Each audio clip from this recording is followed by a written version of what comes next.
الله الرحمن الرحيم. الحمد لله رب العالمين والصلاة والسلام على رسوله النبي الكريم. ما بعد فأعوذ بالله السميع العليم من الشيطان الرجيم من همزه ونفخه ونفثه. بسم الله الرحمن الرحيم.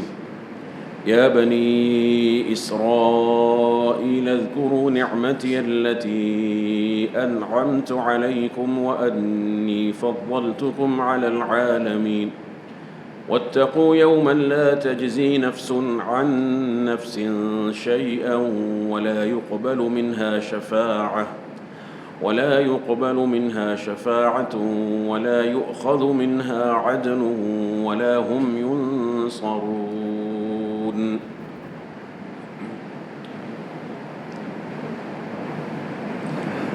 سامعین کرام، ان آیات مبارکہ میں اللہ رب العزت نے اعادہ فرمایا ہے، دہرایا ہے اپنا خطاب بنو اسرائیل کے لیے. جیسا کہ آپ کے علم میں ہے کہ پہلی دفعہ سورہ بقرہ میں جس آیت مبارکہ سے اور جس کلام کے ذریعے اللہ رب العزت نے بنو اسرائیل کو مخاطب فرمایا وہ اس سے پہلے گزر چکی ہے. یا بنی اسرائیل اذکروا نعمتی التی انعمت علیکم، اور اس میں کیا تھا؟ وَأَوْفُوا بِعَهْدِي أُوفِ بِعَهْدِكُمْ وَإِيَّايَ فَارْهَبُونِ. یہ وہی خطاب ہے معمولی فرق کے ساتھ. الفاظ کے اعتبار سے معمولی محسوس ہو سکتا ہے، لیکن بظاہر جو معنویت ہے قرآن کریم کی، اس کا جو اعجاز ہے اور اس میں جو بلاغت ہے، ظاہر ہے کہ وہ عظیم ہے. یا بنی اسرائیل، پھر وہی دوبارہ خطاب ہے اسرائیل کی اولاد. اذکروا نعمتی التی انعمت علیکم، میری ان تمام نعمتوں کو یاد کرو، ان کا ذکر کرو. اور یہ عرض کیا گیا تھا کہ نعمتوں کا تذکرہ کس طرح سے ہوتا ہے. ان نعمتوں کا شکر ادا کرنا، اللہ کی معصیت میں ان کو استعمال نہ کرنا، ان کا ذکر کرنا، ان کو اللہ کی طرف منسوب کرتے ہوئے ان کا ذکر کرنا اور ان کا حق ادا کرنا. انعمت علیکم، جو میں نے تم پر انعام فرمائی، وانی فضلتکم علی العالمین، اور میں نے تمہیں تمام جہانوں پر فضیلت دی. یہ خطاب دوبارہ کیوں دہرایا گیا؟ اس سے قبل جو خطاب ہے وہ ایک مقدمہ تھا. جب کوئی دنیاوی اعتبار سے جب انسان، کوئی بلیغ انسان اپنے خطاب کا آغاز کرتا ہے تو اپنی تقریر کا کچھ مقدمہ، کچھ تمہید پہلے ذکر کرتا ہے جس کا تعلق اس کے اس موضوع کے ساتھ ہوتا ہے. تو اجمالاً جو اس نے اپنی تقریر میں بیان کرنا ہے اس کی ایک تمہید اور اسی سے متعلق کچھ اشارات اور کچھ ایسی باتیں جو اصولی اور کلی ہوتی ہیں ان کو بیان کرتا ہے. وہ تفصیل میں نہیں چلا جاتا شروع میں، پہلے ایک اس کو اجمال کے ساتھ بیان کرتا ہے جامع انداز میں. پھر اس کے بعد جب وہ خطاب مکمل ہوتا ہے، تمہید مکمل ہوتی ہے، تو پھر اسی بات کی تفصیل کی جاتی ہے جہاں جہاں پر تفصیل کی ضرورت ہے. اسی طرح سے ہوتا ہے نا. اگر آپ غور فرمائیے تو وہاں حکم دیا کہ اذکروا نعمتی التی انعمت علیکم، نعمتوں کا تذکرہ کروایا گیا. پہلے یاد کرو اللہ کی جمیع نعمتوں کو. اور عرض کیا گیا تھا کہ یہ قاعدہ ہے کہ نعمتی یہ جنس ہے، مفرد ہے، مضاف ہوا ہے معرفہ کی طرف. اس سے مراد تمام نعمتیں ہیں اللہ سبحانہ وتعالیٰ. انعمت علیکم تو اللہ کے تمام نعمتوں کا ذکر ہوا. تو پہلی آیت جو گزری ہے، پہلا خطاب، اس میں فرمایا کہ اوفوا بعہدی اوفی بعہدکم. تو ان کو اپنے جو عہد ہے اس کی پاسداری کا حکم دیا گیا. اب عہد میں سب کچھ آ جاتا ہے. ان کو جو تورات دی گئی، ان پر جو کتاب اتاری گئی، اور ان کو انجیل اور اس طرح سے دیگر جو تمام احکامات تھے اور جو نصائح تھے اور جو اس طرح سے ان کے لیے شریعت تھی، شرائع تھے، ان تمام کا ان کو پابند کیا گیا تھا، اس کا حکم دیا گیا. اس کے بعد پھر اسی طرح سے ایک جامع انداز میں، تفصیل نہیں ہے لیکن جامع ترین انداز میں، مختصر اور اجمالی انداز میں ان کو عہد شکنی سے روکا گیا اور فرمایا کہ ولا تکونوا اول کافر بی، سب سے پہلے نہ شکر مت بن جاؤ، کفر کرنے والے مت بن جاؤ. یعنی اس عہد کی پاسداری کرو، فسق اختیار نہیں کرنا ہے. لا تلبسوا الحق بالباطل، حق اور باطل کو خلط نہیں کرنا ہے. وتکتموا الحق وانتم تعلمون، حق کو چھپانا بھی نہیں ہے.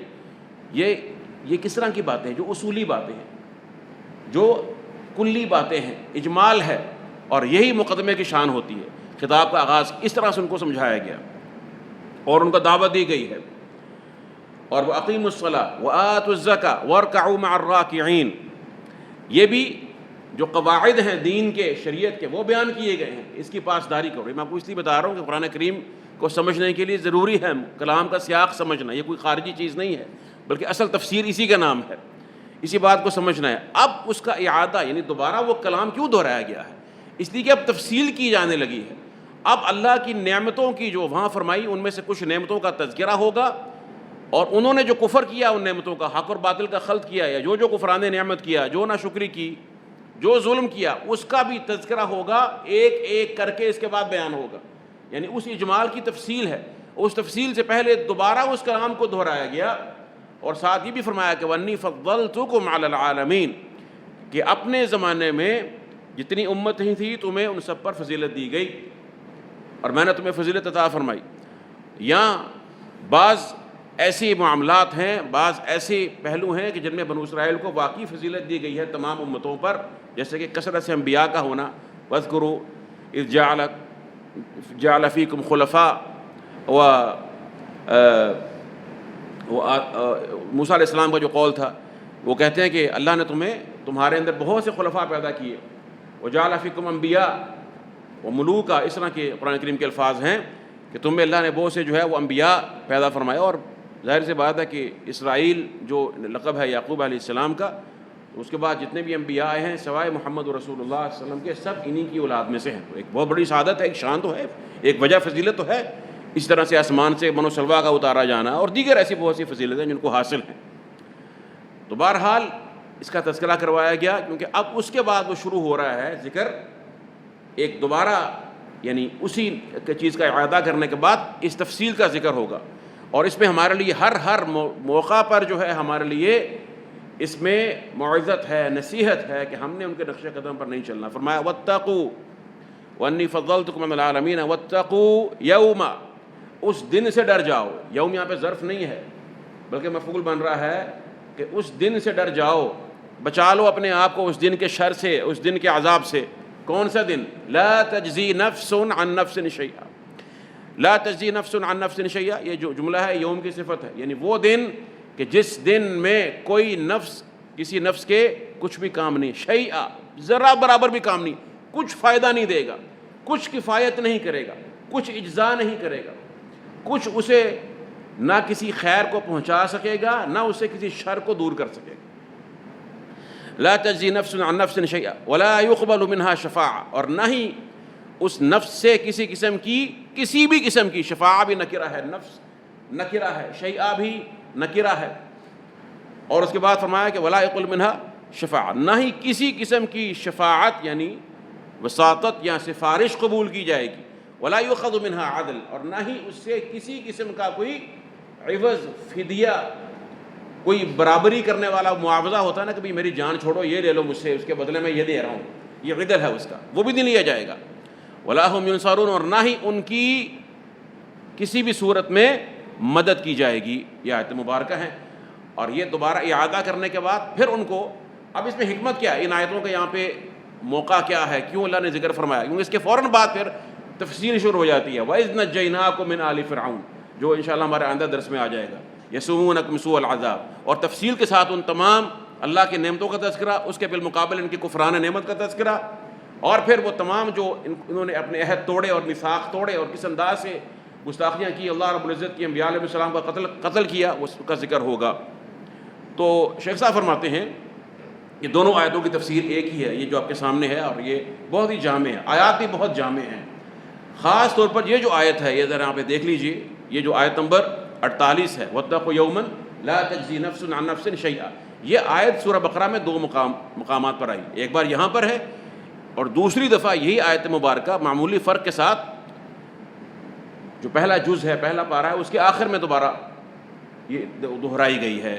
وہاں پر الفاظ کیا ہیں؟ وَاتَّقُوا يَوْمًا لَا تَجْزِي نَفْسٌ عَن نَفْسٍ شَيْئًا، یہاں تک الفاظ ایک ہی ہیں، اور آخر میں وَلَا هُمْ يُنصَرُونَ جو آخر میں، یہ بھی الفاظ وہی ہیں، درمیان میں فرق ہے۔ کہاں پر؟ یہاں پر ہے وَلَا يُقْبَلُ مِنْهَا شَفَاعَةٌ، اور وَلَا يُؤْخَذُ مِنْهَا عَدْلٌ، نہ شفاعت قبول کی جائے گی اس سے، اور نہ اس سے کوئی عدل ہی لیا جائے گا، یعنی کوئی اس کا معاوضہ یا فدیہ لیا جائے گا۔ وہاں پر دوسرا مقام ہے وہاں پر مذکور ہے ولا يقبل منها عدل، اور نہ اس سے کوئی عدل لیا جائے گا. پہلے عدل کا ذکر ہے، یہاں پہلے کس کا ذکر ہے؟ شفاعت کا. وہاں پہلے عدل کا ذکر ہے. ولا تنفعها شفاعہ، اور نہ ہی اسے کسی قسم کی کوئی شفاعت فائدہ دے گی. تو وہاں شفاعت کا ذکر جو ہے وہ بعد میں ہے، اور نفع کا ذکر ہے، شفاعت کے نفع بخش ہونے کا ذکر ہے، اس کی نفی ہے. تو اس کو بھی ہم بیان کریں گے کہ ان دو آیتوں میں یہ باریک سا جو فرق ہے وہ کیوں ہے. یہاں پر یہ پہلے شفاعت کا ذکر کیوں ہے، عدل بعد میں کیوں ہے. وہاں پر عدل کا ذکر پہلے کیوں ہے اور شفاعت بعد میں کیوں ہے. تو بہرحال شیخ صاحب فرماتے ہیں، کہتے ہیں ثم کرر علی بنی اسرائیل التذکیر بنعمتہ، کہ پھر اللہ سبحانہ وتعالیٰ نے دوبارہ اپنی نعمتوں کی یاد دہانی کروائی. بنو اسرائیل کو اپنی نعمتوں کو دوبارہ یاد کروایا ہے.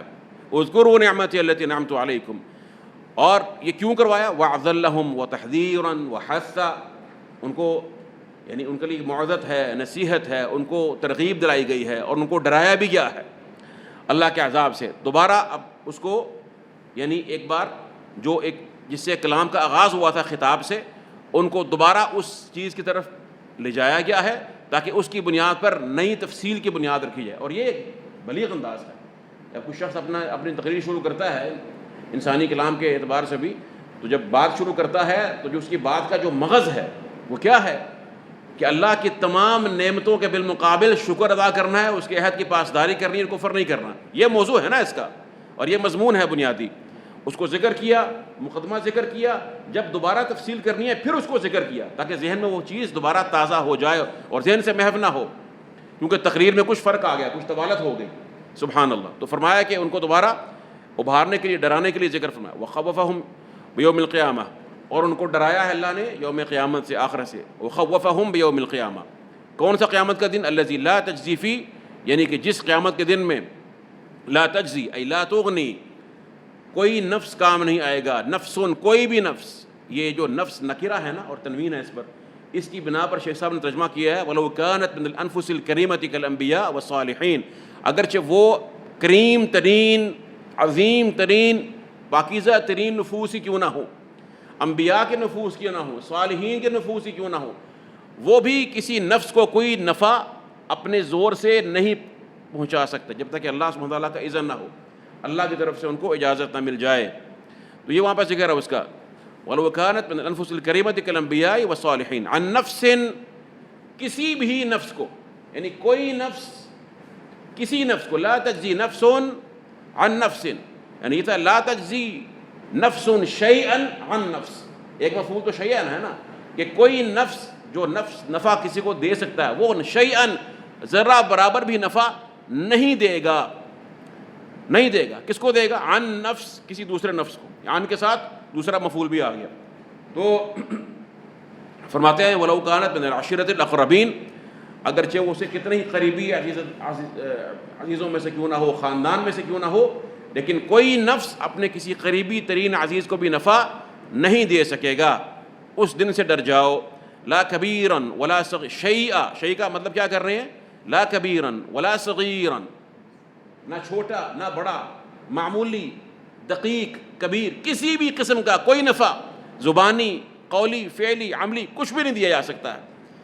حتیٰ کہ خود رسول اللہ صلی اللہ علیہ وسلم جو کہ تمام شفاعت کرنے والوں کے امام ہیں قیامت کے روز اور سید الناس یوم القیامہ، صحابہ کرام بیان کرتے ہیں جب یہ آیت مبارکہ نازل ہوئی کہ وَأَنذِرْ عَشِيرَتَكَ الْأَقْرَبِينَ، کہ اپنے جو قریبی خاندان ہیں، اعزہ ہیں، ان کو ڈرائیے. آپ نے جب ان سے دعوت کا آغاز خاص طور پر فرمایا تو آپ نے یہ بار بار خطاب کی، یا معشر قریش، یا بنی عبد المطلب، اور یا صفیۃ عمۃ رسول اللہ صلی اللہ علیہ وسلم، یا فاطمہ بنت رسول اللہ لا اغنی عنکم من اللہ شیئا، اے محمد کی بیٹی فاطمہ، اے میرے چچا عباس ابن عبد المطلب، اے قریش، اے بنو عبد مناف، اور تمام کو خطاب کرتے ہوئے فرمایا کہ میں تمہارے کسی بھی کام نہیں آ سکتا، تمہارے کسی بھی کام نہیں آ سکوں گا. اپنی بیٹی کو فرمایا کہ سلینی ما شئت بما شئت، جو مانگنا ہے مجھ سے دنیا میں مانگ لو، میں محمد صلی اللہ علیہ وسلم تمہیں دے سکتا ہوں من مالی، اپنے مال سے. لا اغنی عنکی من اللہ شیئا، اگر کوئی عمل نہ ہوا پلے، اگر میری سنت کی اتباع نہ ہوئی، اگر محمد رسول اللہ صلی اللہ علیہ وسلم کے دین کی اتباع نہ ہوئی، اللہ کے ہاں میں تمہارے کسی کام نہیں آ سکوں. اللہ کے ہاں، یہ اللہ کے رسول فرمائے جو امام الانبیاء والرسول ہیں صلوات اللہ وسلامہ علیہ. کیا اللہ کے رسول کی سفارش جو ہے وہ جہنم سے کلی نجات کے لیے ابو طالب کے حق میں قبول ہو جائے گی؟ کسی اور ایسے جہنم کے حق میں قبول ہو جائے گی؟ نہیں ہو سکتی۔ اللہ قرآن میں کہتا ہے کہ ما کان للنبی والذین آمنوا ان یستغفروا للمشرکین ولو کانوا اولی قربى، قرآن کہتا ہے کہ نبی کے لیے یہ ہے ہی نہیں کہ وہ اپنے کسی قریبی ترین عزیز کے لیے بھی استغفار کرے، مغفرت کی دعا کرے، جو مشرک ہے، جس کا شرک جو ہے وہ واضح ہے۔ من بعد ما تبین لهم انهم اصحاب الجحیم، اس کے بعد جب کہ واضح ہو چکا کہ وہ جہنمیوں میں سے ہیں۔ اور اس کے بعد ابراہیم علیہ السلام کی دعا، جو ہمارے نبی کے جد ہیں اور امام الانبیاء ہیں، ان کی دعا اپنے والد کے لیے چونکہ انہوں نے کی تھی اور وہ مشرک تھا، آزر بت گر تھا، اللہ نے اس دعا کا بھی ذکر کیا تاکہ وہ وہم بھی دور ہو جائے۔ وما كان استغفار ابراہیم لأبیہ الا عن موعدۃ وعدها ایاہ، ابراہیم نے چونکہ ایک وعدہ کیا تھا، ایک وعدہ تھا اس کا کہ اپنے باپ کے لیے دعا مغفرت کرنے کا، انہوں نے وعدہ کیا، اس کے مطابق وہ دعا وعدے کو پورا کرتے انہوں نے کر لی، لیکن فلما تبین له انه عدو للہ تبرأ منہ، جب ان کو واضح ہوا کہ ان کا باپ جو ہے وہ اللہ کا دشمن ہے، اللہ کا فرما بردار نہیں ہے، تو ان سے برات کا اظہار کر لیا۔ تو اس لیے یہ بات واضح ہونی چاہیے۔ شیخ صاحب یہ فرما رہے ہیں کہ اس میں کتنا ہی عظیم نفس کیوں نہ ہو، جب تک اللہ کی تابع داری نہیں ہوگی، محمد رسول اللہ صلی اللہ علیہ وسلم کی شفاعت کا حقدار نہیں بنے گا، آپ کی اطاعت کر کے، آپ کے دین کی پیروی کر کے، اس کو یہ صرف وہم ہے کہ مجھے کوئی سفارش یا کوئی شفاعت یا کوئی معاوضہ نفع دے سکتا ہے، کوئی شفاعت یا کوئی سفارش نفع نہیں دے سکتی ہے۔ تو وہ فرما رہے ہیں کہ وَإِنَّمَا يَنْفَعُ الْإِنسَانَ عَمَلُهُ الَّذِي قَدَّمَهُ، انسان کو اگر کوئی شے نفع دے گی تو صرف اس کا وہ عمل دے گا جو اس نے آگے کر دیا ہے، اللہ کے سامنے، اللہ کی بارگاہ میں بھیج دیا ہے، اس کو پیش کیا ہے۔ تو یہ دیکھیں، یہ بات ابھی بڑی اہم ہے، اور بنو اسرائیل سے خطاب یہاں پہ کیا گیا۔ اب بنو اسرائیل وہ ہیں جن کو یہ کہا جا رہا ہے کہ وَإِنِّي فَضَّلْتُكُمْ عَلَى الْعَالَمِينَ، اور بنو اسرائیل ان کو ان کی نسبت کے ساتھ یاد کیا جا رہا ہے، کیونکہ ان کی نسبت میں ایک شرف تو ہے نا کہ انبیاء علیہ السلام کی لڑی ہے، طویل لڑی ہے، تو ان کو یہ زوم تھا کہ ہمارے تو اتنے عظیم انبیاء اور پیغمبر ہیں۔ اور اس سے پہلے کیا ذکر ہوا ہے آیت مبارکہ میں؟ ذکر ہوا کہ اَتَأْمُرُونَ النَّاسَ بِالْبِرِّ وَتَنْسَوْنَ أَنفُسَكُمْ، کہ بہرحال لوگوں کو یہ زبانی نیکی کا حکم دیتے ہیں۔ تو ان کو یہ خیال تھا کہ ہمیں تو بڑے بڑے انبیاء ہیں اور ہماری وہ سفارش کریں گے اللہ کی بارگاہ میں، اور یہ کہتے تھے نحن ابناء اللہ واحباؤہ، ہم تو اللہ کے بیٹے ہیں، اللہ کے محبوب ہیں، اللہ کے چنے ہوئے ہیں، ان کا یہ دعویٰ تھا۔ تو اللہ نے فرما دیا کہ اس دن سے ڈر جاؤ جس دن کوئی نفس کسی نفس کو کوئی فائدہ نہیں دے سکتا ہے۔ اور فائدے میں پہلی چیز کیا ہے؟ لا تجزی نفس عن نفس شیئا ولا يقبل منها شفاعة ولا يؤخذ منها عدل۔ تو فرمایا کہ ولا يقبل منها أي النفس شفاعة لأحد بدون إذن الله ورضاه عن المشفوع له، کہ اللہ کے اذن اور اللہ کی رضا کے بغیر کوئی شفاعت کرنے والا کسی کے لیے شفاعت نہیں کر سکے گا۔ یہاں پر دو فریق ہیں، ایک تو گمراہ فرقہ ہے، خوارج کا ہے، معتزلہ کا ہے، جو شفاعت کے کلی منکر ہیں کہ جی سفارش ہونی نہیں ہے قیامت کے روز، قیامت کے روز سفارش اور شفاعت یہ ہے ہی نہیں۔ وہ کہتے ہیں جی اللہ فرما دیا کہ یوم لا بیع فیہ ولا خلۃ ولا شفاعۃ والکافرون هم الظالمون، اور کہتے ہیں کہ ما للظالمین من حمیم ولا شفیع یطاع، کہ ظالموں کے لیے کوئی دوست ہی نہیں ہے، مددگار نہیں ہے، اور نہ کوئی ایسا شفیع ہے شفاعت کرنے والا۔ اب یہ قرآن کریم کے ایک حصے کو پکڑ لینا، ٹھیک ہے نا، کہ ایک کو پکڑ لینا، وَتَكْفُرُونَ بِبَعْضٍ، دوسرے کا انکار کر دینا ہے، اور اللہ کے رسول کی احادیث کو بھی چھوڑ دینا ہے، جبکہ دوسرے مقامات پر قرآن کریم میں یہ واضح ہے کہ اللہ کے اذن کے ساتھ جو ہے وہ سفارش ہوگی، شفاعت ہوگی، جس کو اللہ اذن دیں گے۔ قرآن کریم کی آیات کے اندر موجود ہے وَكَم مِّن مَلَكٍ فِي السَّمَاوَاتِ لَا تُغْنِي شَفَاعَتُهُمْ شَيْئًا إِلَّا مِن بَعْدِ أَن يَأْذَنَ اللَّهُ لِمَن يَشَاءُ وَيَرْضَىٰ، اور اس طرح سے دیگر آیات مبارکہ وَلَا يَشْفَعُونَ إِلَّا لِمَنِ ارْتَضَىٰ، اور فرمایا کہ مَن ذَا الَّذِي يَشْفَعُ عِندَهُ إِلَّا بِإِذْنِهِ، تو اللہ کے اذن کے ساتھ شفاعت ہوگی۔ کئی طرح کی شفاعت ثابت ہے قرآن کریم سے اور احادیث کی تفصیلات سے۔ سب سے جو بڑی شفاعت ہے وہ کون سی ہے؟ سب سے بڑی جو شفاعت ہے، دو شفاعتیں ایسی ہیں جو بڑی بڑی شفاعتیں ہیں، جو دیگر کچھ شفاعتوں کے ساتھ ساتھ بطور خاص اللہ کے رسول کا خاصہ ہے، اور ان کو مقام محمود بھی کہا گیا ہے۔ مقام محمود کی تفسیر میں وہ تمام شانیں، وہ مقامات داخل ہیں جو اللہ کے رسول کے ساتھ خاص ہیں، جو محمد رسول اللہ کے ساتھ خاص ہیں۔ پہلی شفاعت کون سی ہے؟ شفاعت عظمیٰ ہے۔ یہ وہ شفاعت ہے کہ جو جمیع انسانوں کے لیے کی جائے گی اللہ کے رسول کی طرف سے، جب ہر نبی انکار کر دے گا، ہر ولی انکار کر دے گا کہ میں یہ شفاعت نہیں کر سکتا۔ اور اس کا ذکر حدیث مبارکہ میں ہے، اللہ کے رسول نے فرمایا کہ یہ وہ شفاعت ہے، یعنی 3 دعاؤں کا اختیار اللہ کے رسول کو دنیا میں دیا گیا۔ صحیح مسلم کی روایت ہے، آپ نے فرمایا کہ میں نے 2 دعائیں تو دنیا میں کر لی، 2 دعائیں اللہ نے اختیار دیا کہ نبی 3 دعائیں یہ کر لیجیے۔ آپ نے 2 دعائیں فرمایا کہ میں کر چکا ہوں۔ وہ کیا تھیں؟ اللہم اغفر لی امتی، اللہ میری امت کو معاف کر دے۔ اور تیسری دعا کے بارے میں فرمایا کہ وَأَخَّرْتُ الثَّالِثَةَ، تیسری دعا میں نے مؤخر کر لی ہے قیامت کے دن کے لیے۔ اور فرمایا کہ یہ میری وہ دعا ہے کہ یرغب الی الخلق کلہم حتی ابراہیم علیہ الصلوۃ والسلام، یہ وہ دعا ہے قیامت کے روز میں تب کروں گا جب ساری مخلوق یہاں تک ابراہیم علیہ السلام بھی میری طرف محتاج ہوں گے اس دعا کے۔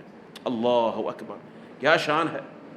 اور اس کا ذکر ہے صحیح بخاری کے اندر بھی روایت موجود ہے کہ صحابہ کرام بیان کرتے ہیں کہ اوتی رسول اللہ بلحم، اللہ کے رسول کے پاس جو ہے وہ گوشت لایا گیا بکری کے شانے کا، رفع الذراع الیہ الذراع، تو شانے کا گوشت آپ کو پیش کیا گیا، فنحس منہا نحسا، آپ نے اس میں سے کچھ گوشت اپنے دانت کے ساتھ توڑا، اسے کھایا اور فرمایا کہ انا سید الناس یوم القیامہ، قیامت کے روز میں تمام انسانوں کا سردار ہوں۔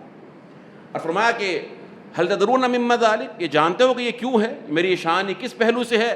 پھر آپ نے بیان فرمایا کہ یجمع اللہ الناس الاولین والآخرین فی صعید واحد، کہ اللہ جمیع انسانوں کو جو ہے ایک میدان میں جمع کر لے گا۔ وہ میدان محشر ہے کہ جس میں کوئی ٹیلے نہیں ہے، کوئی اس میں جو ہے وہ کھائی نہیں ہے، ایک ہموار میدان ہے۔ اور اس کی کیفیت یہ بیان فرمائی، یسمعہم الداعی وینفذہم البصر، اگر کوئی بولنے والا بولے گا تو سب لوگ سنیں گے کیونکہ کوئی رکاوٹ نہیں ہے، بالکل چٹیل میدان۔ اللہ اکبر، اور جمیع خلق میں اس کی وہ آواز جائے گی، وینفذہم البصر، اور نظر سب کو دیکھ پائے گی۔ وتدنو الشمس، سورج بالکل قریب ہوگا، اور فیبلغ الناس من الغم والکرب ما لا یطیقون ولا یحتملون، لوگوں کو ایسا غم اور کرب اور دکھ لاحق ہوگا جس کو وہ نہ برداشت کر سکیں گے اور نہ جس کو وہ اٹھا پائیں گے اور نہ جس کی وہ طاقت رکھتے ہوں گے۔ اللہ اکبر، تمام انسان اس میں شریک ہیں، تمام لوگ اس میں شریک ہیں، اس شدت غم میں اور کرب میں۔ اور تفصیلات اس کی حدیث صحیحہ میں کثیر موجود ہیں، اب یہ موضوع نہیں کہ ہم ان کو تفصیل سے بیان کریں، اشارہ کرنا مقصود ہے۔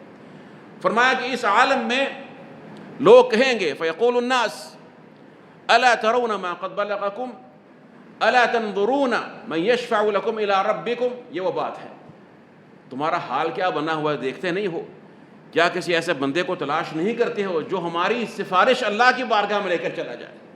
من یشفع لکم، یہ شفع جو ہے نا، شفاعت شفع سے ہے، قرآن میں آتا ہے نا والشفع والوتر، شفع یشفع کہتے ہیں چیز کو دوہرا کرنا، کانا وترن او کانا واحدن فشفعت، ایک چیز ایک تھی، ایک گلاس ایک ہے، میں ساتھ ایک اور اس طرح کا لے آؤں تو یہ شفع ہو جائے گا، دوہرا ہو جائے گا۔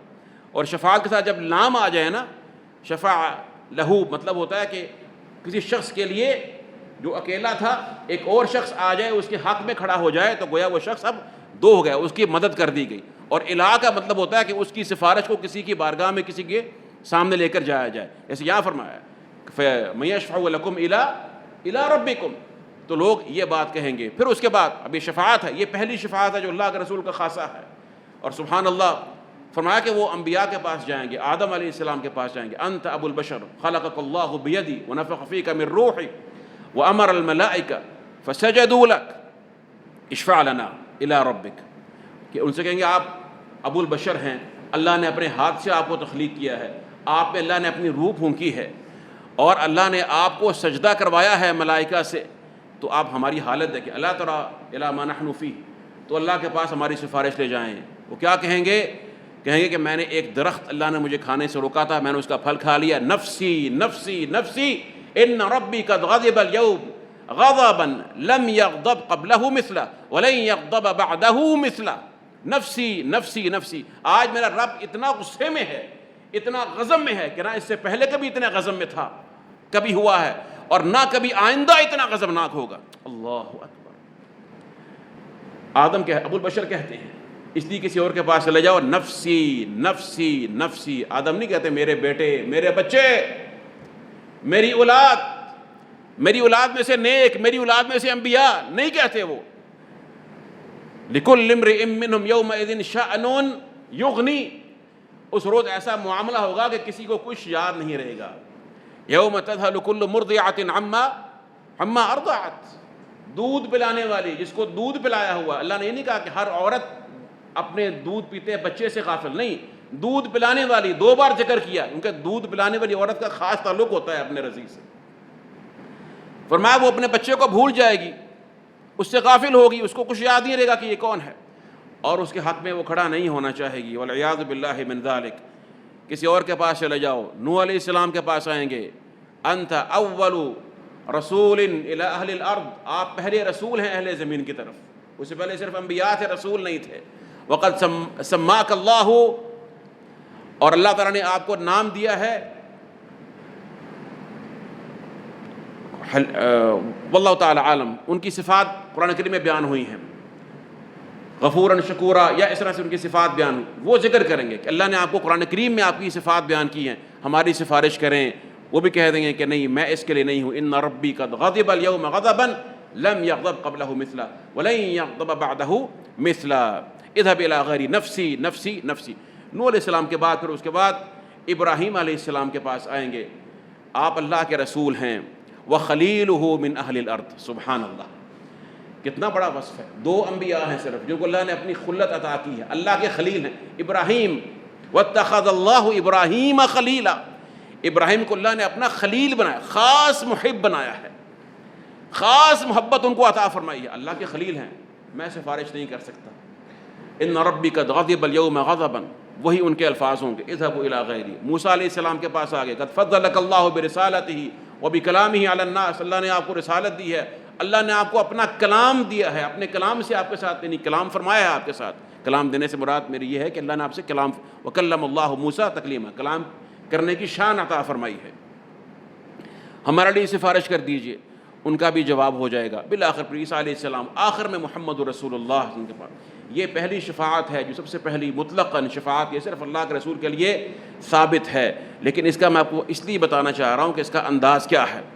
فرمایا کہ فانطلق، میں چلوں گا، لوگوں کی میں یہ حاجت لے کر چلوں گا، اور کہاں پہ آؤں گا؟ آتی تحت العرش، عرش کے نیچے آؤں گا، اقع ساجدا لربی عز وجل، اپنے رب کے لیے سجدے میں گر جاؤں گا، ثم یفتح اللہ علی من محامدہ والثناء علیہ شیئا لم یفتح علی احد قبلی، پھر اللہ مجھے اس سجدے کی حالت میں، سبحان اللہ، ایسے ایسے اپنی تعریف کے کلمات بتائے گا، اپنی حمد و ثنا کے کلمات مجھے القاء فرمائے گا جو مجھ سے پہلے کسی کو نہیں دیے گئے۔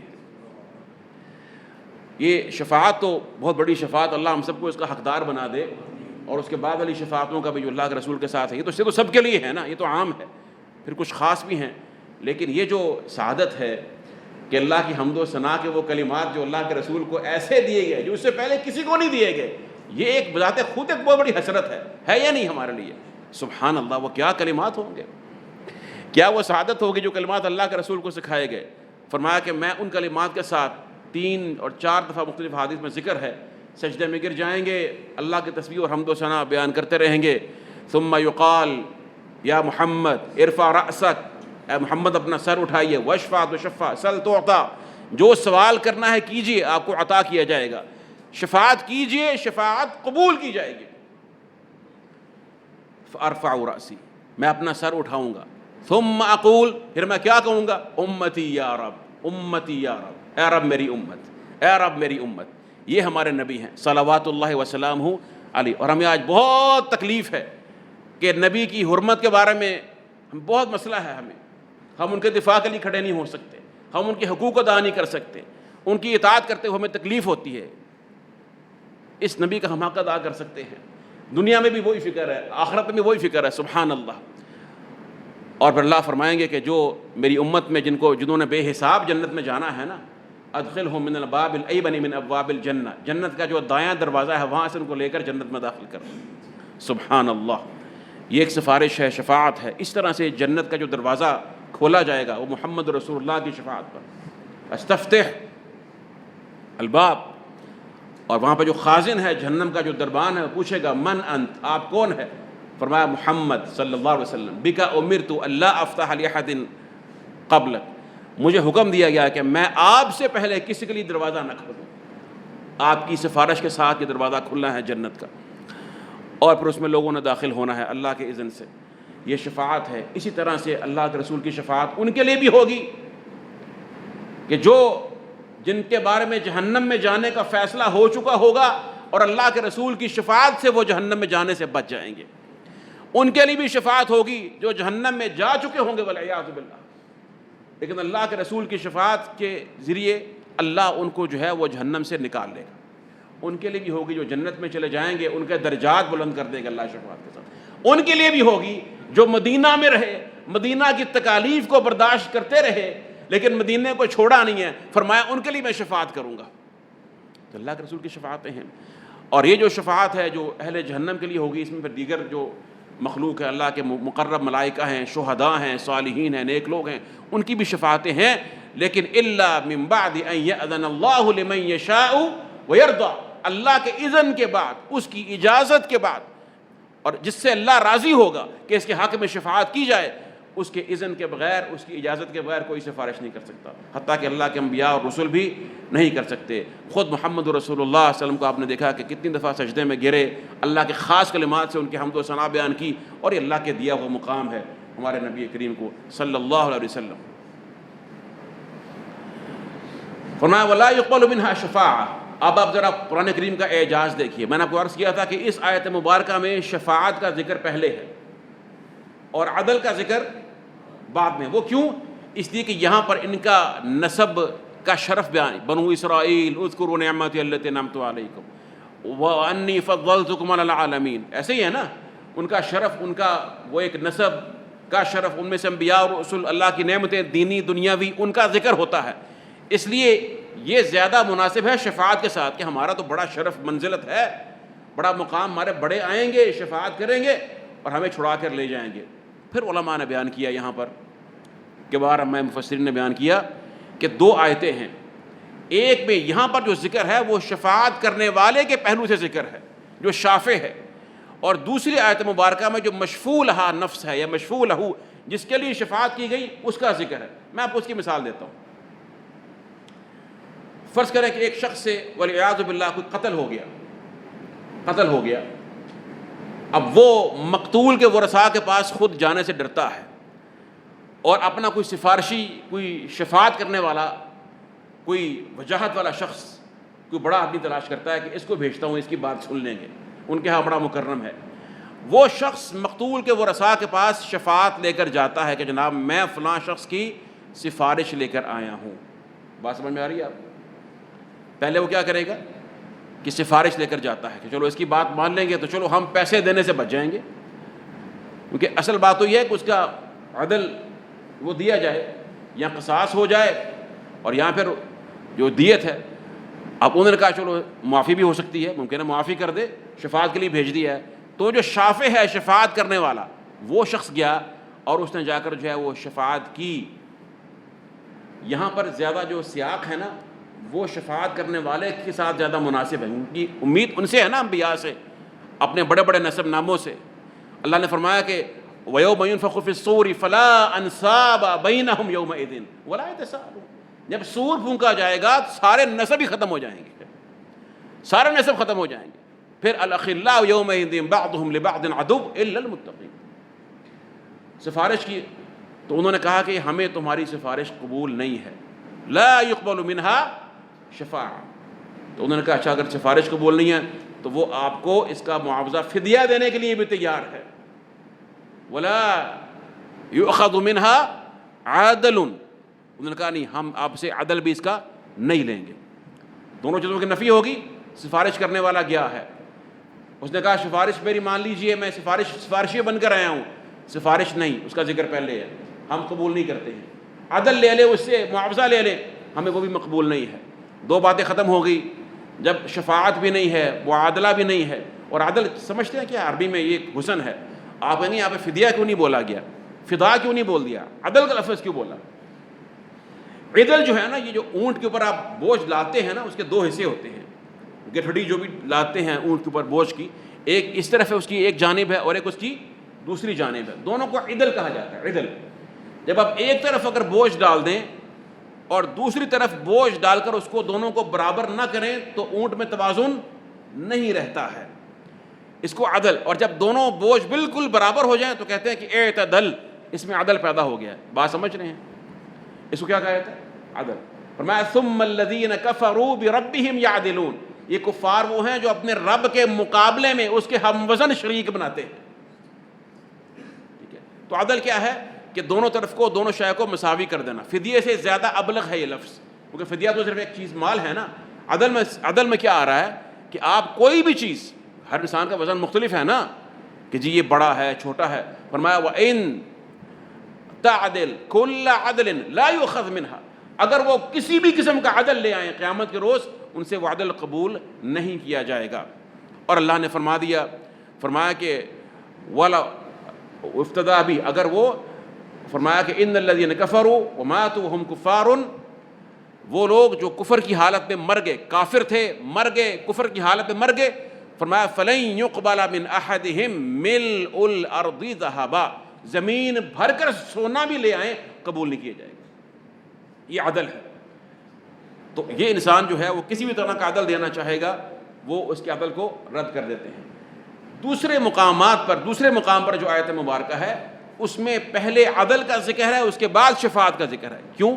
کیونکہ وہاں پر عدل کا ذکر پہلے اس لیے ہے کہ وہاں پر براہ راست خطاب ان کو ہو رہا ہے، لیکن ان کے جرائم کے بعد، ان کے تمام جرائم کے تفصیلی ذکر کے بعد اب اس کو پتہ ہے کہ اصل چیز جو ہے وہ معاوضہ دینا ہے۔ شفاعت تو مانی نہیں جانی ہے، اب میں خود ہی جاتا ہوں کوئی معاوضہ، فرمایا کہ ولا يقبل منها عدل، اب عدل لے کے کھڑا ہوا ہے۔ قبول اسے کہتے ہیں نا کہ جو بندہ پیش کرتا ہے تو قبول یا عدم قبول ہوتا ہے نا، جیسے یہاں پر شفاعت پیش کی تو قبول نہیں ہوئی، وہاں پر وہ عدل لے کر کھڑا ہے کہ یہ معاوضہ، فرمایا کہ لا يقبل منها عدل ولا تنفعها شفاعہ، اور اصل رقم دینا ہے، عوض دینا ہے۔ جب عوض قبول نہیں ہوا تو شفاعت کا فائدہ کیسے ہوگا؟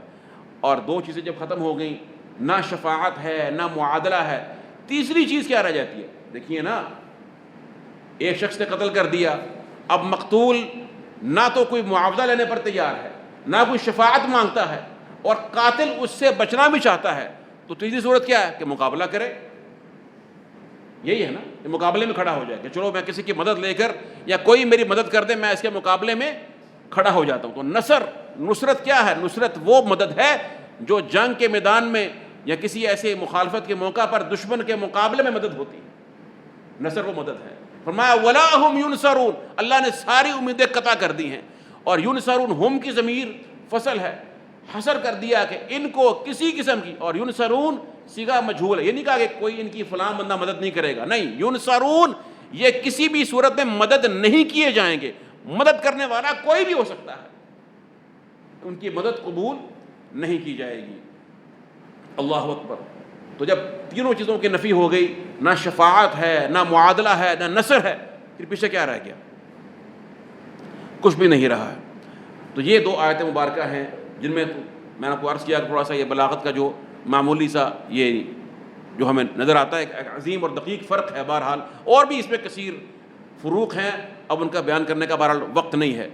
تو فرمایا کہ ولا يقبل منها شفاعہ، اور یہ شفاعت جیسا کہ میں نے آپ کو عرض کیا کہ اللہ کے رسول کی شفاعت ہے، سبحان اللہ، جو عظیم شفاعتیں ہیں۔ پھر دیگر اللہ کے جو صالحین ہیں، نیک لوگ ہیں، ان کی بھی شفاعت ہے۔ بعض گروہ ان کا انکار کرتے ہیں، یہ دونوں غالی ہیں۔ ایک گروہ وہ ہے جو کہتا ہے کہ بس کچھ نہ کرو، عمل کچھ نہ کرو، اور جو ہے نا بزرگوں کی شفاعت سے کام چل جائے گا۔ آپ نے حدیث سن لی ہے، اللہ کے رسول نے فرمایا اپنے قرابت داروں کو، جب رسول اللہ صلی اللہ علیہ وسلم فرماتے ہیں اس کے بعد کسی کی کیا حیثیت ہے؟ عمل نہیں ہے تو اللہ کے رسول کی سفارش اور شفاعت بھی تمہارے حق میں کام نہیں آ سکتی، بلکہ وہ کریں گے ہی نہیں۔ اللہ کے رسول کیوں کریں گے؟ وہ تو اللہ کے رسول ہیں، اللہ کے خلیل ہیں، وہ اللہ کی رضا کے خلاف کیوں کسی کی سفارش میں شفاعت کریں گے؟ یہ محروم ہے، اسے کچھ حاصل نہیں ہوگا۔ اور جو حقدار ہے اس کے لیے جو ہے وہ اللہ کے جو بندے ہیں، نیک بندے، وہ بھی سفارش کریں گے۔ حدیث میں آتا ہے اللہ کے رسول نے فرمایا کہ یدخل الجنت بشفاعت رجل من امتی اکثر من بنی تمیم، سبحان اللہ، کہ میری امت کے ایک شخص کی، ایک عام شخص کی سفارش سے کل بنو تمیم کے قبیلے سے زیادہ لوگ جنت میں داخل ہو جائیں گے۔ صحابی نے پوچھا کہ وہ سوا کا یا رسول اللہ، آپ کے علاوہ کوئی ہوگا؟ فرمایا سوائے، ہاں میرے علاوہ کوئی شخص ہوگا، عام مسلمان ہے۔ اللہ نے شان دی ہے، کسی کے اپنے خاندان کے حق میں سفارش مقبول ہوگی، کسی کے اپنے دوست احباب کے حق میں سفارش قبول ہوگی۔ والذین آمنوا واتبعتهم ذریتهم بایمان الحقنا بهم ذریتهم وما التناهم من عملهم من شیء کل امرئ بما کسب رہین۔ فرمایا کہ جو اللہ کے بندے جن کو اللہ جنت میں ایک اعلیٰ مقام عطا فرمائیں گے، اور ان کے ماں باپ یا ان کی ذریت، ان کی اولاد میں سے کچھ لوگ جو نچلے مقام پر رہ گئے ہیں، اللہ اپنی رحمت سے ان کو ان کے ساتھ اوپر اکٹھا کر دیں، ان کے درجات کو بلند کر دیں گے۔ تو بہرحال اس طرح سے اللہ کے رسول فرمایا کہ یہ مسلمان جو ہیں صالحین، یہ اللہ کی بارگاہ میں دعا کریں گے کہ یا اللہ، بہت سے ہمارے ایسے بھائی کانوا یصلون معنا، ہمارے ساتھ ویصومون، ہمارے ساتھ نماز پڑھا کرتے تھے، ہمارے ساتھ روزے رکھا کرتے تھے، ان کو ہم یہاں پر نہیں دیکھ رہے ہیں، ان کو جہنم میں سے نکالیے، سبحان اللہ، لیکن تھے وہ نمازی۔ وارکعوا مع الراکعین، معمولی صفت نہیں ہے۔ اگر سینے میں توحید ہے اور انسان اللہ کا عابد ہے، گناہ ہو سکتے ہیں انسان سے، اور معاذ اللہ انسان گناہوں کی بنا پر جہنم میں داخل بھی ہو سکتا ہے، لیکن یہ اللہ کے رسول نے فرمایا کہ اشد مناشدہ، شدید ترین اللہ سے یہ الحاح کریں گے، حجت کریں گے، یا اللہ ان کو جہنم سے نکال۔ ہمارے ساتھ روزے رکھتے تھے، ہمارے ساتھ نمازیں پڑھا کرتے تھے، ہمارے ساتھ ہوا کرتے تھے، آج ہم کو دیکھ نہیں رہے ہیں، تو اللہ ان کو اذن دیں گے۔ لیکن عظیم ترین سفارش اور شفاعت کس کی ہے؟ محمد رسول اللہ کی۔ آپ کی شفاعت کے قریب نہ کسی فرشتے کی شفاعت ہے اور نہ کسی اور انسان کی شفاعت ہے۔ ہاں جب تمام سفارش کرنے والے، شفاعت کرنے والے شفاعت کر لیں گے، پھر ایک شافع جو ہے، سب سے بلکہ شافع نہیں بلکہ وہ تو خود ہی ہے، اللہ احکم الحاکمین، وہ اپنی رحمت سے کچھ کو جہنم سے نکالیں گے۔ تو بہرحال یہ ایسے حالات اور واقعات ہیں کہ جو پیش آنے والے ہیں، اور یہ حق ہے۔ ہمیں چاہیے کہ ہم ان کے لیے جو ہے وہ اپنے آپ کو تیار کریں اور اپنے آپ کو اس شفاعت کا حقدار بنائیں اللہ کی رحمت سے، اور دنیا پہ جو ہے وہ تکیہ نہ کریں، دنیا کے جو ایسے معاملات ہیں جو دین سے ہٹ کر ہیں، ان کے اصولوں کے خلاف ہیں، ان پر تکیہ نہ کریں۔ فرمایا شفاعتاً ولا يقل منها ای نفس، ای کسی ہا کی ضمیر نفس کی طرف جاری ہے، نفس شافی کی طرف، کہ فرمایا کہ جو نفس ہے جو شفاعت کرنے والا ہے جازیہ، فرمایا کہ ای نفس لا يقبل منها شفاعت لأحد بدون اذن اللہ ورضاہ عن المشفوع لہ، کہ وہ کوئی بھی جو نفس شفاعت کرنے والا ہے، اس کی شفاعت اللہ کے اذن کے بغیر مشفوع لہ، جس کے لیے شفاعت کی گئی ہے، اس کے حق میں قبول نہیں کی جائے گی۔ ولا يرضى من العمل الا ما اريد به وجهه، سبحان اللہ، یہ بڑی اہم بات ہے، یہ ذرا غور کیجیے گا اس بات پر۔ فرمایا ولا يرضى من العمل الا ما اريد به وجهه وكان على السبيل والسنة، اللہ کسی بھی ایسے عمل سے راضی نہیں ہوگا، اور کسی کا کوئی ایسا عمل اسے شفاعت کا، اللہ کے رسول کی شفاعت ہو یا اللہ کے رسول کے علاوہ دیگر انسانوں کی یا کسی مخلوق کی شفاعت ہو، وہ اپنے کسی عمل کی بنا پر شفاعت کا حقدار نہیں ہوگا، مگر یہ کہ وہ عمل خالص اللہ کے چہرے کے لیے ہو اور سنت کے مطابق ہو۔ سبحان اللہ، یہ دین ہے، اللہ کے رسول کی حیثیت ہے کہ رسالت کی، رسول کی حیثیت ہے، آپ امت کے لیے اسوہ ہیں، قدوہ ہیں، آپ کے نقش قدم پر ایک ایک قدم پر چلنا واجب ہے۔ اپنی سوچ سے، اپنی مرضی سے ہم جو چاہیں سو کریں، ایسا نہیں ہے۔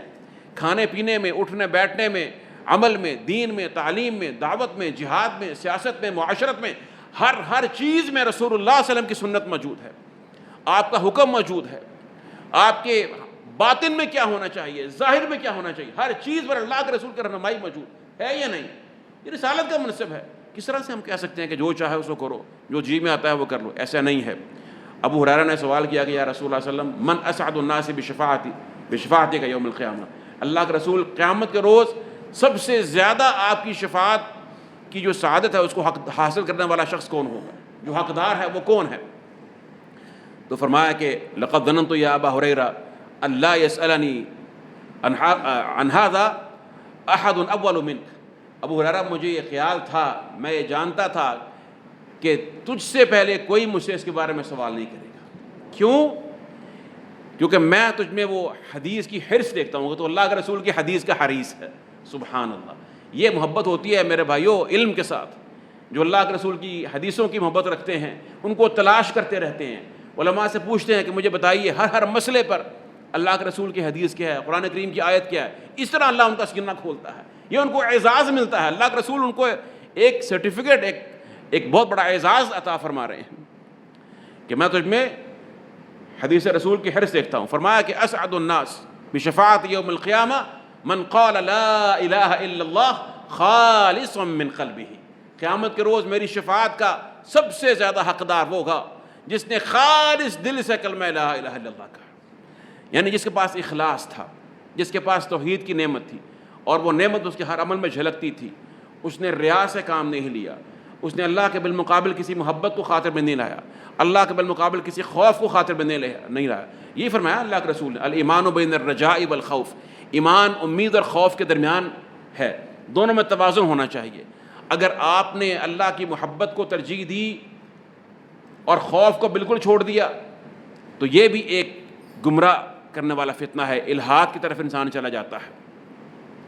اگر انسان اللہ کے صرف خوف کو پکڑ لے اور امید کو محبت کو چھوڑ دے تو انسان خارجی بن جاتا ہے، اور انسان جو ہے وہ بغاوت کرتا ہے دین کے نام پر۔ یہ دونوں باتیں جو ہیں افراط تفریط کا شکار ہیں، دونوں میں توازن ہونا چاہیے۔ علماء کہتے ہیں کہ جب انسان اچھی حالت میں ہو اور نعمتوں کی حالت میں ہو اور یسر ہو، مشکل نہیں ہے، تو انسان کو اس وقت اللہ کا خوف جو ہے اس کی جانب کو غالب رکھنا چاہیے، خوف کی جانب کو غالب رکھنا چاہیے۔ اور جب انسان مشکل میں ہو، مصیبت میں ہو، پھر خوف کی بجائے محبت کی اور اللہ کی رحمت کی جانب کو غالب رکھنا چاہیے، تاکہ انسان شیطان کی مایوسی سے بچ جائے، اللہ سے اپنا امید رکھے، اللہ سے اپنا حسن ظن رکھے۔ اور اللہ سے حسن ظن بہت بڑی عبادت ہے، عظیم ترین عبادت ہے۔ اور علماء کہتے ہیں جب انسان موت کی حالت کے قریب ہے، اس کو احساس ہے کہ میں موت کی طرف جا رہا ہوں، تو اللہ سے اپنا حسن ظن رکھے، اس وقت خوف کی بجائے اللہ کی محبت کے پہلو کو غالب رکھے۔ سبحان اللہ، اور وہ ارحم الراحمین ہے، اس کی رحمت بے کرراں ہے۔ تو بہرحال یہ اصول و قواعد ہیں قرآن کریم کے۔ فرمایا کہ وَكَانَ وَلَا يَرْضَى مِنَ الْعَمَلِ إِلَّا مَا أُرِيدَ بِهِ وَجْهُهُ وَكَانَ عَلَى السَّبِيلِ وَسُنَّةِ وَلَا يُؤْخَذُ مِنْهَا عَدْلٌ أي فداء، اور نہ اس سے کوئی فدیہ لیا جائے گا، اس سے عدل کوئی عدل مماثل معادل، ہاں اس کے ہم وزن کچھ ہے، او عدل ذالک صیاما لیذوق، قرآن کہتا ہے نا، وہ بھی نہیں لیا جائے گا۔ ای فدا ولو ان للذین ظلموا ما فی الارض جميعا ومثلهم معه لافتدوا به من سوء العذاب یوم القیامہ ما تقبل منهم، قرآن کی آیت ہے، فرمایا اگر یہ ظالم جو ہیں جو کچھ زمین کے اندر ہے اور اس کے برابر اور بھی اتنا لے کر آ جائیں، اللہ کی بارگاہ میں پیش کر دیں، لافتدوا به من سوء العذاب، تاکہ ہم بدترین عذاب سے نجات پا جائیں، فرمایا یہ قبول نہیں کیا جائے گا۔ ولا يقبل منهم ذلك ولا هم ينصرون، اور نہ ہی ان کی کسی بھی حالت میں مدد کی جائے گی، ای يدفع عنهم المکروہ۔ دیکھیں نا کہ یہ کئی چیزیں ابھی شیخ صاحب آگے بیان بھی کر دیں گے۔ ایک تو یہ ہے کہ انسان کو کوئی فائدہ حاصل ہو، انسان اس کے لیے کوشش کرتا ہے، سعی کرتا ہے۔ فائدہ حاصل کرنے کے لیے شفاعت کرواتا تھا، شفاعت ختم ہو گئی۔ نقصان سے بچنے کے لیے فدیہ دیتا ہے، فدیہ بھی ختم ہو گیا۔ اب صرف نصرت باقی رہ گئی ہے کہ چلو اللہ کی بارگاہ میں میری کوئی مدد کر دے، کوئی نصرت کر دے کہ جو مجھے عذاب سے بچا لے۔ فرمایا یدفع عنہم المکروہ، جو اس پہ عذاب اور سختی دور کر دے، نہیں ہو سکتا ہے۔ فنفى الانتفاع من الخلق بوجہ من الوجوہ، شیخ صاحب فرماتے ہیں کہ اللہ تعالیٰ نے کسی بھی پہلو سے مخلوق سے جو نفع حاصل ہو سکتا ہے اللہ نے اس کی نفی کر دی۔ نہ مناصرت ہے، نہ نصرت ہے، نہ عدل ہے، اور نہ ہی شفاعت ہے۔ اور فرمایا کہ لا تجزی نفس عن نفس شیئا، کوئی نفس کسی نفس کے کام نہیں آ سکے گا، ھذا فی تحصیل المنافع، یہ نفع کے حصول میں ہے۔ ولا هم ينصرون، اور نہ اس کی مدد کی جائے گی، ھذا فی دفع المضار، یہ نقصان کو دور کرنے کے پہلو میں ہے، یہاں بھی مدد نہیں ہو سکتی ہے۔ فہذا النفی للامر المستقل به النافع، اور یہ وہ امر ہے نصرت والا کہ جو ایک مستقل ایک معاملہ ہے کہ جو ان سے ہٹ کر ہے، شفاعت بھی اور جو فدیہ ہے اس سے ہٹ کر کوئی اگر مدد کرنا چاہے کہیں سے اس کی مدد ہو سکتی ہو، فرمایا اس کی بھی نفی کر دی ہے۔ ولا يقبل منها شفاعة ولا يؤخذ منها عدل، هذا نفي للنفع الذي يطلب مما یملکہ بعوض کالعدل او بغیرہ کالشفاعہ. شیخ صاحب کہتے ہیں کہ جو بھی کسی دوسرے انسان کے بس میں ہو سکتا ہے، یا تو معاوضہ لے کر وہ کام کر دے، یہ عدل ہے، اس کی بھی نفی ہو گئی ہے، یا وہ معاوضے کے بغیر کام کر دے جو اس کے اختیار میں ہے، شفاعت، اس کی بھی نفی ہو گئی ہے.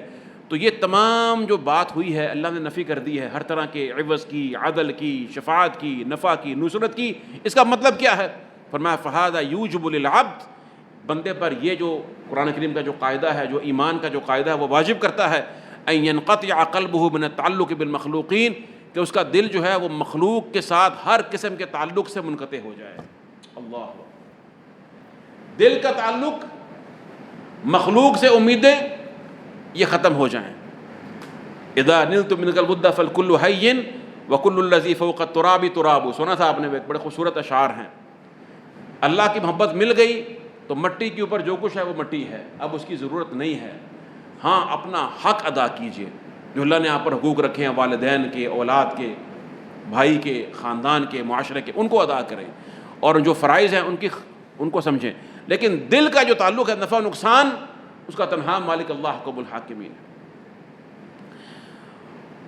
لعلمہ انہم لا یملکون لہ مثقال ذرۃ من النفع، اس لیے کہ اس کو اس بات کا جب علم ہو گیا کہ وہ مخلوق جو ہے وہ نفع ذرہ برابر بھی نفع پہنچانے کا جو ہے وہ طاقت نہیں رکھتے ہیں. وَأَن يُعَلِّقَهُ بِاللَّهِ، تو اس کے لیے واجب ہے کہ وہ اپنے دل کو اللہ کے ساتھ معلق کر لے، دل کو اللہ کے ساتھ ہی جوڑ لے، خالص اللہ کے ساتھ. کون سا اللہ؟ الذی یجلب المنافع، جو آپ کے لیے تمام طرح کے منافع لے کر آتا ہے. وَيَدْفَعُ الْمَضَارَ، اور آپ کے نقصان کو دور کرتا ہے. فَيَعْبُدُهُ وَحْدَهُ لَا شَرِيكَ لَهُ، تو وہ خالص ایک اللہ کی عبادت کرتا ہے، کیونکہ کوئی شریک نہیں ہے. وَيَسْتَعِينُهُ عَلَىٰ عبادتہ، اور اللہ ہی سے مدد مانگتا ہے اس کی عبادت پر. حتیٰ کہ عبادت کے لیے بھی انسان اللہ کا محتاج ہے، عبادت کے لیے بھی انسان اللہ پر توکل کا محتاج ہے. دنیا کے لیے بھی اللہ کا محتاج ہے اور دین کے لیے بھی اللہ کا محتاج ہے.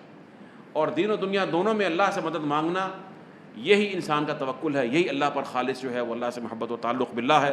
اللہ مجھے اور آپ کو اس کی توفیق عطا فرمائے، سمجھ کر عمل کرنے کی توفیق عطا فرمائے، اور ہمارے اس کہنے سننے کو قبول فرما لے. وباللہ تعالیٰ توفیق، وصلی اللہ تعالیٰ.